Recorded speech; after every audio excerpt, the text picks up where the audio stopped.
Pronto, agora sim, podem colocar. Agora a gente vai para a história, né? A gente havia parado na página 138, com as questões do vestibular, né? A gente vai resolver, aliás, vamos corrigir agora, certo?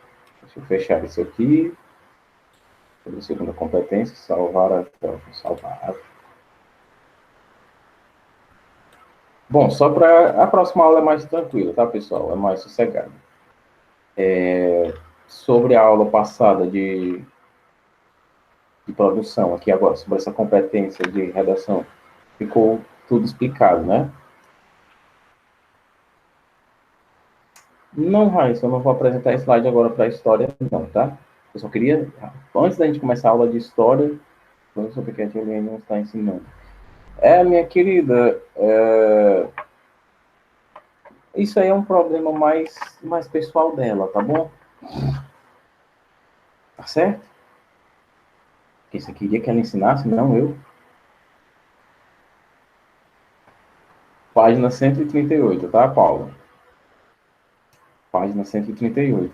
Ah, sim, é porque, como é que eu posso dizer? É um problema que... Não, Mariana, não foi nada disso, não. É uma coisa só da XLN, é que eu não...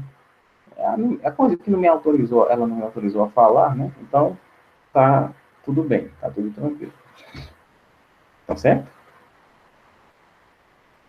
Ela tá ensinando de manhã mesmo, tá? Tá ensinando de manhã. Tudo bem. Não, a gente pode perguntar. Aqui a tia Liene tá ensinando de acordo com o que ela pode, tá bom? E tá tudo bem, tá certo? Vamos lá. Primeira questão na página 138. A gente vai corrigir. Algum de vocês não fez essa atividade, pessoal? Cadê Riquelme, para me encher de orgulho? Página 138. Fez, Riquelme? Sibeli fez. Que coisa boa. Fez. Mariano, você fez a 138? Maria fez. Pablo fez. Ah, não. Júlia fez. Que coisa boa, né? Página 138. Vamos lá. 138, meus queridos. Não fez, mas tentou. Foi, Mariano. Livro de história, tá bom? Livro de história. Certo? Vamos lá. Correção. Primeira questão. No processo de formação dos Estados Nacionais da França e da Inglaterra, podem ser identificados os seguintes aspectos. Letra, quem fez? Letra C.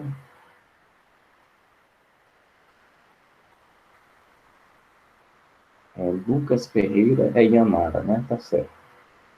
Letra C. Todo mundo marcou a C? Olha aí, ainda bem, né? É a letra C, tá bom? Fez, Raikkonen? Depois bota a alternativa aqui, tá bom? Letra C, viu, pessoal? Vamos reler a questão e ler o item. No processo de formação dos Estados Nacionais da França e da Inglaterra, podem ser identificados os aspectos degradação do feudalismo e centralização política. Até por eliminação, os outros itens a gente não ia marcar, certo? Quem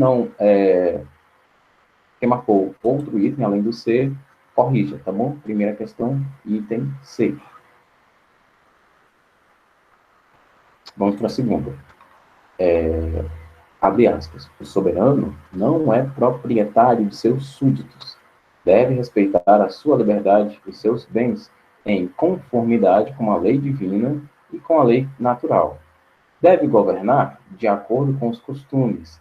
Verdadeira constituição consuetudinária. O príncipe apresenta-se como árbitro supremo entre as ordens e os corpos. Deve impor a sua vontade aos mais poderosos súditos. Ops.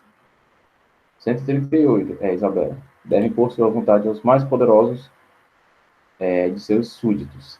Consegue-o na medida em que estes necessitam dessa arbitragem. Esta, aliás, é uma das caracterizações possíveis. Qual é a letra, pessoal?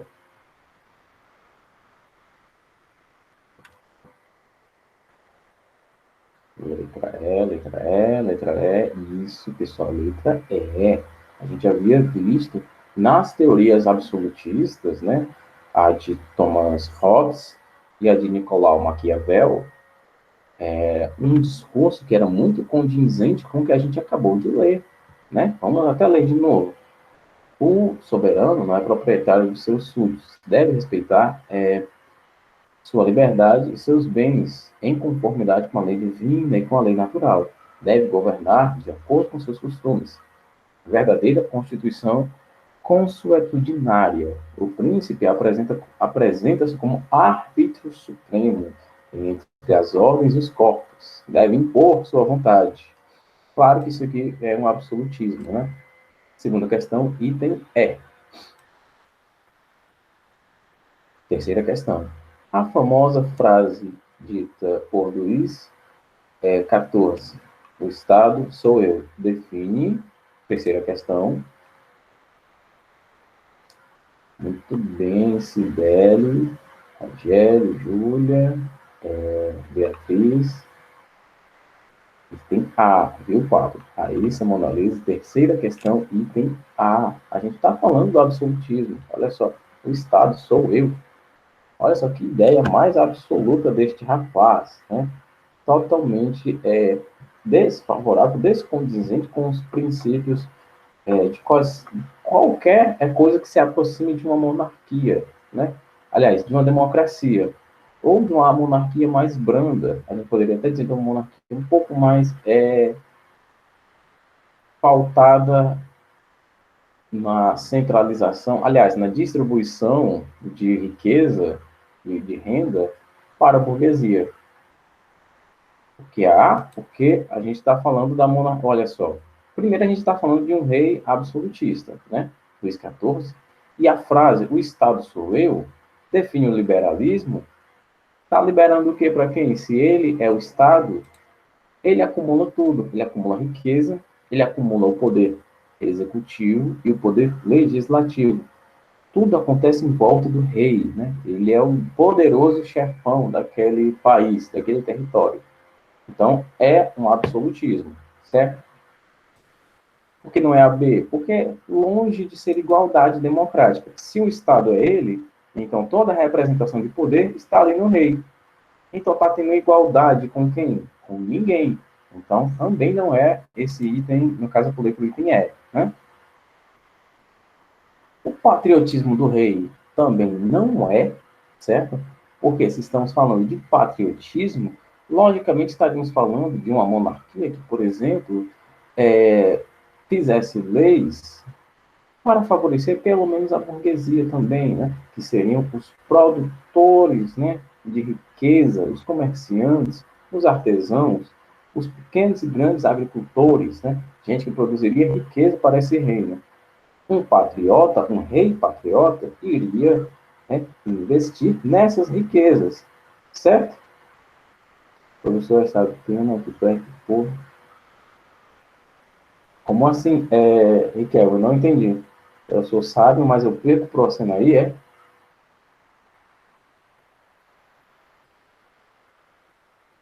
Mas, rapaz, eu vou fingir que não vi. E o iluminismo era basicamente o fim da Idade Média, né? Então, a gente não, com certeza, não teríamos uma visão, uma ideologia iluminista, sendo que estamos falando de uma ideia de que o Estado sou eu, né? Sem falar que o iluminismo foi um período onde a ciência estava se prevalecendo acima de todas as coisas, né? Foi um período de grandes descobertas científicas, certo? E até mesmo a própria igreja e a nobreza quiseram abafar esse movimento cientificista, certo? Então, logicamente, não temos aí nada a ver com essa frase de Luís XIV, o Estado sou eu. Por eliminação, se você não sabe a resposta, né? Por eliminação, você chega no item A, certo? Ou, se você sabe a resposta, claro, você ia chegar no item A de uma maneira mais próxima, tá certo? Mas, Riquelme, eu vou agradecer a parte de que eu sou sábio, tá bem? Muito obrigado. Aliás, eu não sou sábio, não, sou só estudioso.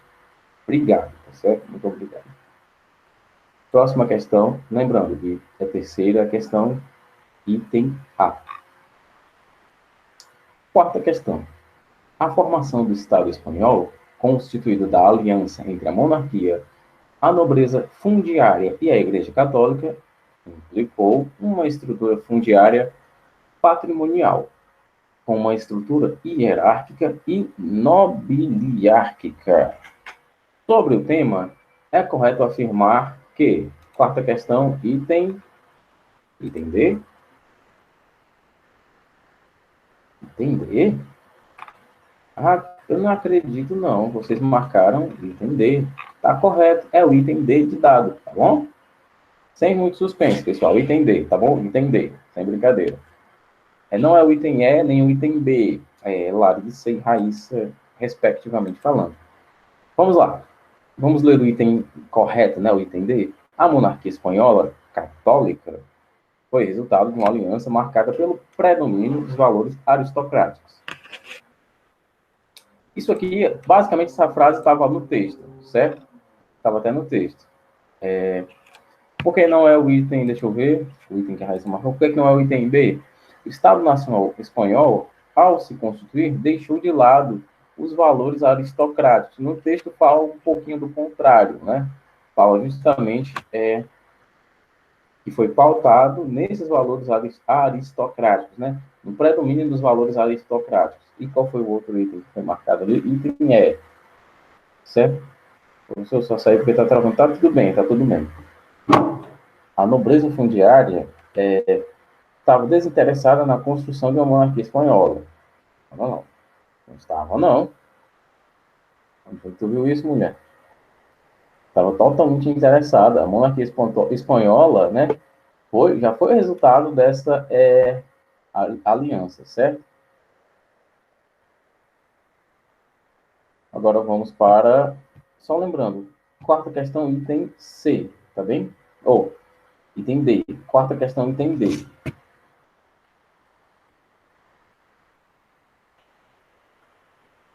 Quarta questão, item D, certo?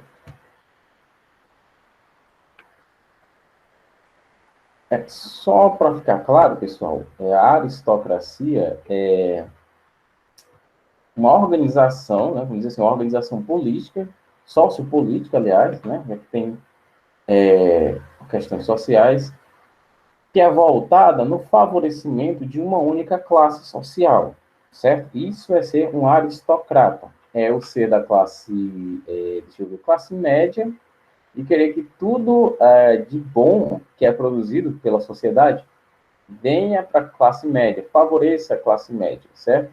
Então a gente tem aqui ó, os valores aristocratas da monarquia, né, da nobreza, aliás, os valores aristocratas da nobreza e da Igreja Católica, né?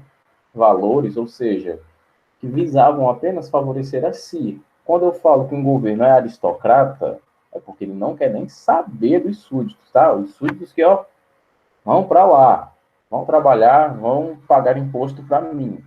Isso vai ser aristocrata, certo? E também pode ser que os aristocratas sejam os herdeiros, né, os nobres, que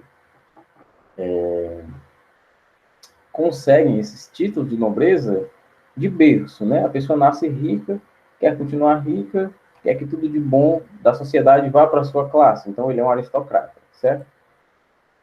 Continuando, quinta questão. Acho que a Cideli tinha colocado. Quinta questão, item D, tá, Cideli? Quinta questão, item D. Mas vamos ler aqui. O início da época moderna, que são piores, né? Nossa. O início da época moderna está ligado a um processo geral de transformações humanísticas, artísticas, cultural e política. A concentração do poder promoveu um tipo de Estado. Para alguns pensadores da época, que procuraram fundamentar o absolutismo, o rei reina por vontade de Deus, sendo assim considerado seu representante na terra. Quinta questão, item D. Sexta questão. Entre as instituições políticas do Estado moderno, aquela que mais o caracteriza é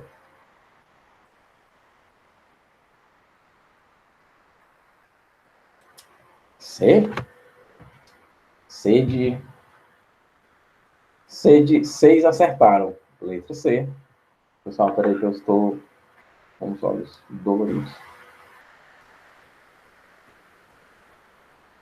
A sexta questão é item C. A quinta questão é item D de dado, certo? Quinta questão, Paulo Vitor, é D de dado, tá? Quinta questão, D de dado. Sexta questão é C de casa, tá certo? Absolutismo monárquico que intervinha na vida política. Sétima questão. Vamos lá, pessoal. Quem fez, né, rapidinho, para a nossa aula estar voando. Item A, B, C ou D? Sétima questão. A formação das monarquias absolutistas na França e na Inglaterra esteve ligada à Guerra dos 100 Anos. Sobre as mudanças proporcionadas por essa guerra, analisa as alternativas corretas. B, marcou B, coisa linda, coisa linda. Item B, correto. Vamos ver aqui o que é que diz no item B. Apenas o primeiro e o segundo estão corretos. Aliás, o primeiro e o terceiro corretos. Os monarcas, tanto da Inglaterra quanto da França, tiveram sua autoridade fortalecida durante a formação das monarquias absolutistas? Sim, correto. Segunda questão, segundo item, aliás. As alianças entre a nobreza feudal e a burguesia fortaleceram a centralização dos feudos? Não. Que pena. O poder dos nobres que exerciam autoridade particular nos feudos foi abalado? Sim. Primeiro e terceiro item, logo o item B está correto. B de baixinho, né? B de BLV. Sétima questão, item B. Tá? Oitava questão. Olha, começou o cachorro. O trono real não é o trono de um homem, mas o trono do próprio Deus. Os reis são deuses e participam, de alguma maneira, da independência divina. O rei vê de mais longe e de mais alto. Deve acreditar-se que ele vê melhor, já que Rousseau. Essas afirmações de Rousseau referem-se ao contexto do século item.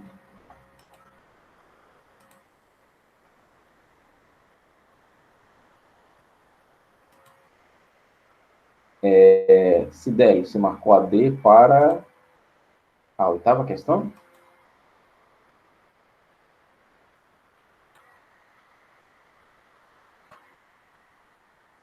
Tá. Bom, essa daqui gerou dúvida, né? Marcaram a A, marcaram a E, marcaram a D. Bom, a sétima questão, aliás, a oitava questão, vamos lá. Sem muito arrudeio, né, para a aula andar, já passou metade. Século XVII, na França, na qual se consolidavam as monarquias nacionais. A gente até viu isso, a gente falou bastante desse rapaz aqui, desse Jacques Rousseau, a gente falou da biografia dele, certo? A gente falou que estava, sim, se referindo à monarquia, então, e monarquia no século XVII, na França. Pronto, item D. Tá bom? Estava questão item D. Tem muita dúvida aqui, né? Por volta do século XVI, associa-se à formação das monarquias nacionais europeias. Item. Fique triste não, Raiz.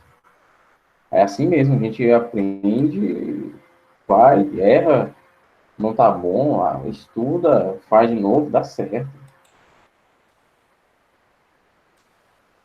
Daqui também gerou dúvida, né? Item A. Por volta do século XVI, associa-se à formação das monarquias nacionais europeias. A demanda de protecionismo por parte da burguesia mercantil emergente e a circulação de um ideário político absolutista. Pessoal, é o seguinte, quando eu perguntar se vocês têm dúvidas... Oi? Que questão, por favor? Nona questão, item A, tá bem? Quando eu Obrigada. perguntar se vocês têm dúvidas, por menor que seja, vocês me digam, tá bom? Para a gente fazer as questões de uma melhor maneira possível, tá bom? Ah, tá certo que às vezes vocês acham que não tem dúvidas, tá bem? Embora eu explique bastante, talvez sobre alguma dúvidazinha aqui e acolá, tá bem? Mas assim, se você errou, não tem problema. A vida que segue, a gente consegue, da próxima vez, a gente vê isso na prova e a gente já está corrigindo justamente para você ter todas as respostas corretas para a gente estudar para a prova, certo? Então, se você errou uma ou outra questão, não fique deprimido, não fique abalado, não fique abatido. Tá bom, pessoal? Nona questão, item A. Décima questão. Jacques Rousseau utilizou argumentos extraídos da Bíblia para justificar o poder absoluto e direto do direito divino da realeza, com o lema um rei, uma lei, uma fé. São características do absolutismo na França. A soma de vocês deu o quê, hein? Deu 11. Deu 11. Vixe, Raíssa, você somou tudo? Deu 31? Só 11, pessoal. Vamos lá. Ó. A resposta é a 1, a 2 e a 8. Olha, são características. A concentração dos mecanismos de governo nas mãos do rei, certo? Estamos falando do absolutismo. 2. Identificação entre nação e coroa. E a criação de exército nacional permanente, certo? Só essas três aí, tá bom?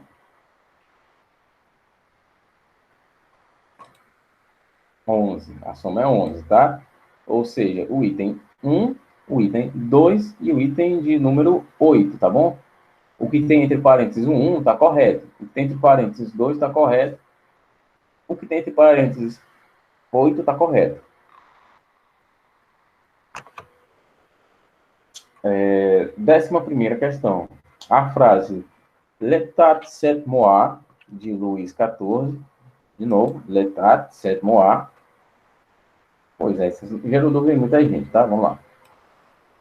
A frase de Luís XIV, 11ª questão. L'État c'est moi, o Estado sou eu, como definição da natureza do absolutismo monárquico, significava item, 11ª questão, item D, tá? Item D. Significava a centralização do poder real e absoluto do monarca na sua pessoa, sem quaisquer limites institucionais reconhecidos. Ou seja, o rei aqui, olha só, ele está dizendo, de novo, cadê ele, hein? Cadê o Pablo? Isso aqui é o absolutismo, olha só. O Estado sou eu. E o que é que isso representa? Centralização, olha, todo o poder ali na mão do rei, certo? Na sua pessoa, ele podendo tudo, sem nenhum limite reconhecido. Ou seja, se ele quisesse mandar dividir aqui metade do exército, 50% para cá, 50% para cá, e mandar eles brigarem entre si ali, ele podia. Os poderes estavam todos com ele. Tá bom? Eram absolutos. Daí vem a ideia de absolutismo, sem limites, certo? Isso é uma monarquia absolutista, tá bom? Todo mundo compreendeu isso aí, né? Enfim, let's go. Só uma dúvida. Ah, já botaram um nome nessa aula também, ok. Continuando. 12ª questão. Essa daqui realmente era mais passível de pesquisa. O que é que vocês puseram na 12, hein? Tinha que pesquisar por fora.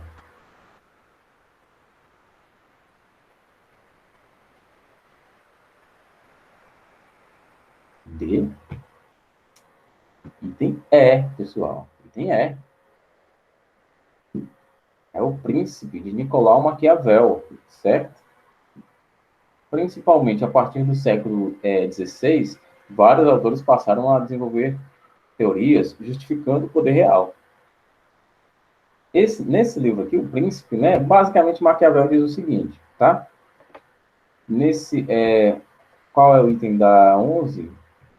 O item da 11 é a D de dado, tá? 11 é D de dado. No livro O Príncipe, Maquiavel diz o seguinte, vamos lá, que é muito bom ser respeitado e ser temido, né? Aliás, ser amado e ser temido, né? Ser amado e ser respeitado. Mas como você não pode ter os dois, né? É muito difícil ter os dois, prefira ser temido, tá certo? Se você não pode ser respeitado, né? Se você não pode ser amado e temido, então prefira ser temido. É isso que Nicolau Maquiavel fala sobre o poder absoluto do rei. É uma das teorias, um dos livros que falam sobre essas teorias absolutistas, o príncipe. E o príncipe, com seus poderes absolutos, deve ser mais temido do que amado, do que respeitado, certo? 12ª questão, item o príncipe. O absolutismo, como forma de governo, esteve presente na Península Ibérica, ou seja, Portugal e Espanha, na França e na Inglaterra, tendo impactado e influenciado as maiores economias de seu tempo. Seus pensadores mais conhecidos e suas teorias foram letra A, Júlia, mais alguém? Se bem que os nomes são iguais, né, mas as teorias são diferentes. Letra A, tá bom? Nossa, todo mundo marcou B? Letra A. Letra A. Raíssa, isso, letra A. O que é que diz lá? Nicolau Maquiavel e sua teoria de que o indivíduo estava subordinado ao Estado, Thomas Hobbes, criador da teoria do contrato, Jacques Rousseau e Jean Baudin, que defenderam que o rei era um representante divino, certo? Basicamente, você deveria pesquisar as teorias de cada um deles. Bom, acabou. Temos aí mais 11 minutos para a gente falar sobre o próximo capítulo, né? As navegações, as grandes navegações, aliás, e o sistema mercantilista, ou sistema mercantilista. Paulo Vitor, pessoal, vamos deixar a brincadeira no chat, tá? Agora sim, vamos para o próximo assunto, tá bom? Próximo capítulo, página 144. Dá tempo da gente contextualizar aqui, pelo menos até as expansões marítimas.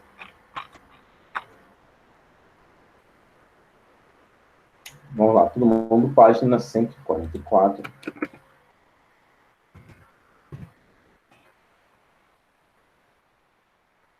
As grandes navegações e o sistema mercantilista. Os séculos 20 e 21 têm apresentado ao mundo um processo de integração social, política e econômica, ao qual foi dado o nome de globalização.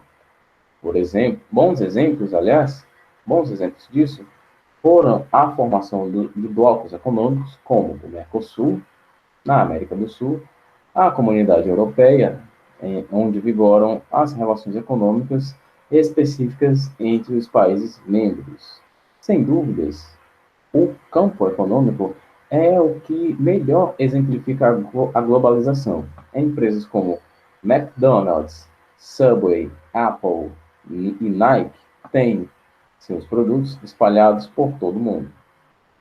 Mas quando teria se iniciado esse processo de globalização? Para alguns historiadores, esse processo começou ainda no expansionismo romano, e, por outro lado, também é visto como um processo de aculturação, pois Roma dominava outros povos em sua expansão. Assim, a teoria mais aceita é que a globalização teve início nas grandes navegações. Próxima página. Como vimos, a Europa passava por uma transição entre o sistema feudal e o renascimento comercial. E esse renascimento foi uma das condições para a expansão marítima, assim como a própria formação das monarquias absolutistas, o surgimento da burguesia, a aliança entre a burguesia e os reis e os grandes investimentos que geraram as inovações tecnológicas. Então, temos aqui, né, uma série de fatos, né, uma série de acontecimentos ali, políticos, econômicos, culturais, que estavam favorecendo, né, o próprio renascimento em si, e principalmente começando esse processo de globalização por meio das grandes navegações, né? Os comerciantes, que antes dependiam das caravanas controladas pelos árabes e do Mar Mediterrâneo, que estava sob o domínio das cidades italianas, principalmente Genova e Veneza, aliás, Gênova, né, e Veneza, passaram a buscar novas rotas, além de descobrirem novos caminhos para as Índias. Chegaram às terras, aliás, novas rotas, ponto. Além de descobrirem novos caminhos para as Índias, chegaram a terras antes desconhecidas, como o continente que ficou conhecido como América. A integração no mundo aumentou bastante, passando gradualmente ao sistema que foi chamado de mercantilismo. E quando a gente fala de mercantilismo marítimo, claro que é comércio de tudo aquilo que entra e sai por meio das navegações, certo? As bases desse modelo econômico eram metalismo, balança comercial favorável, protecionismo e a intervenção do Estado na economia. As expansões marítimas, as transições que marcaram, aliás, o fim do feudalismo e o consequente renascimento comercial, junto com a formação dos estados modernos, foram um fator determinante para diversos países a se lançarem nas chamadas grandes navegações, iniciadas por Portugal e Espanha. Acima de tudo, o comércio foi decisivo para que os europeus se arriscassem nos mares, indo além dos limites do mar Mediterrâneo, ultrapassando principalmente o Oceano Atlântico. Aqui a gente vê que uma certa, a gente poderia até chamar de corrida marítima, né? Assim como a gente tem a corrida espacial, a corrida armamentista, uma corrida pelo expansionismo marítimo fez com que várias nações ultrapassassem o que antes eram os limites conhecidos, certo? Com a intenção de, realmente, não tem outra palavra, de expandir seus conhecimentos, seu comércio e mesmo seus territórios, falando de colônias, né? Já que o Brasil, a princípio, era a colônia portuguesa, fomos colonizados por eles. E isso não seria possível sem as expansões marítimas. Para muitos historiadores, a globalização se iniciou com as grandes navegações, ou seja, foi a expansão marítima que pôs em contato, de forma rápida, regiões que estavam fora das rotas do comércio marítimo, como a América, a Ásia e a África, durante os séculos XV e XVI. De fato, a área de interação entre os povos se ampliou, mas, ao mesmo tempo, esse processo era conduzido por poucas nações, todas da Europa: Espanha, Portugal, França e Inglaterra. O que antes era uma disputa territorial pelo controle econômico, como no caso da Roma Antiga, passou a ser uma disputa marítima, como eu acabei de falar para vocês. De forma resumida, os motivos que levaram e permitiram que as nações europeias se lançassem ao mar em busca de outras regiões foram o monopólio do comércio do Oriente. As recém-surgidas monarquias absolutas precisavam fortalecer e dinamizar seu comércio para poder fazer frente ao comércio desenvolvido pela parte oriental do mundo, principalmente as chamadas Índias, né? Aqui, por exemplo, na Malásia, a gente tem um grande produtor de borracha, né? Que passou até mesmo a ser concorrente do Brasil, quando, no êxodo rural, os brasileiros foram ali para a extração das seringueiras, né? As árvores de seringueira, extraíram látex, aliás. Entre os produtos importados do Oriente estavam açúcar, porcelana, especiarias como cravo, pimenta, noz moscada e canela, e perfumes. Esses produtos eram adquiridos das caravanas árabes que traziam as mercadorias para as cidades italianas, Veneza e Gênova, tinham um monopólio destes produtos. E de lá para as feiras em toda a Europa. Ao mesmo tempo, as cidades italianas bloquearam o mar Mediterrâneo, exigindo pagamentos de tributos e taxas para o comércio. Olha só, né? Tudo isso gerava alto custo devido ao longo tempo gasto pelas caravanas. Foi por isso que os europeus partiram em busca de rotas que os levassem a negociar diretamente com o Oriente. Aqui a gente vê uma certa pressão econômica, que fez com que as cidades, as nações que estavam sofrendo essa opressão, fossem buscar novos meios de negociar diretamente com seus compradores ou fornecedores. Eu estou falando dos caras do relógio. Pessoal, quando der a hora de acabar, não se preocupe não que vai dar certo, tá bom? A aliança estabelecida entre a burguesia e os reis. Como vimos, o sistema feudal não beneficiava o renascimento comercial, pois, com a descentralização dos feudos, cada um destes cobrava impostos até para permitir a passagem por seu território. Com a formação dos Estados Nacionais, houve uma centralização política na figura dos reis, que reduziram a cobrança de taxas e tributos para as grandes extensões de terra que governavam. Dessa forma, os burgueses, comerciantes, artesãos e tudo mais, aumentaram seus lucros. Em contrapartida, os reis queriam apoio justamente desses burgueses para financiar a centralização de seu poder, e ainda poderiam cobrar taxas e tributos aos burgueses. Foi justamente com esse dinheiro cobrado, com o dinheiro cobrado aos burgueses, que as expansões marítimas foram financiadas. E lembrando que eu falei para vocês, que não vai dar tempo de explicar o próximo tópico, essa aliança entre a burguesia e os reis era o que interessava ambos os lados. Tanto interessava a burguesia, porque ali você teria o poder político e econômico centralizado na figura do rei, ou seja, os impostos, tudo relacionado à economia, seria ditado pelo rei, e a burguesia teria uma certa segurança do ponto de vista econômico para pagar esses impostos e para fazer a sua negociação, certo? Tanto beneficiava a burguesia por uma certa estabilidade econômica, que era o que eles queriam, como também beneficiava o rei, porque ele receberia os seus impostos ali, certo? Hasta la vista é tudo separado, tá? Hasta, espaço, lá, espaço, vista, e começa com H.